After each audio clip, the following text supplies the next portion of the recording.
अस्सलाम वालेकुम सामीन। 16 जुमादुल ऊला की तारीख शुरू हो चुकी है। 30 नवंबर है। ख़बर का उन्वान है मीडिया का एग्जिट पोल। हाल ही में राजस्थान, छत्तीसगढ़, तेलंगाना, मिज़ोरम और मध्य प्रदेश में रियासती असम्बली के इलेक्शन हुए हैं। सूबाई इलेक्शन हुए हैं और आज इलेक्शन ख़त्म हो गए हैं और अब इसके नतीजे 3 दिसंबर को आएंगे।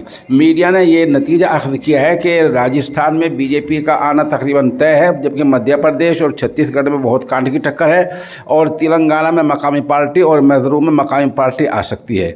इस तरह के जायज़े मीडिया ने पेश किए हैं और जो बड़े मीडिया घराने हैं उन्होंने ऐसे जायज़े पेश किए हैं। ज़ाहिर सी बात है, ये जो जायज़े पेश किए जाते हैं इनकी कोई न कोई बुनियाद होती है। जो मकामी लोकल अखबारात हैं उनका करीबन 3 महीने से पहले से मुताला शुरू हो जाता है और जितने लोकल अखबार साप्ताहिक होते हैं, डेली होते हैं, योमिया होते हैं, दैनिक अखबार होते हैं हिंदी के ख़ास तौर से, उन सब के मुताला करने के बाद ये लोग इस तरह का नतीजा अख़ज़ किया करते हैं। ज़रूर नहीं कि नतीजा सही साबित हो जाए, झूठ भी हो सकता है, सच भी हो सकता है। इस तरह के जायज़े आज मीडिया ने पेश किए हैं। राजस्थान में बीजेपी की सरकार पक्की मानी जा रही है और मध्य प्रदेश, छत्तीसगढ़, यहाँ कांग्रेस और बीजेपी के दरमियान ज़बरदस्त टक्कर बताई गई है, जबकि मिज़ोरम और तेलंगाना में मकामी पार्टी बढ़त में है। ऐसे जायज़े बताए गए हैं।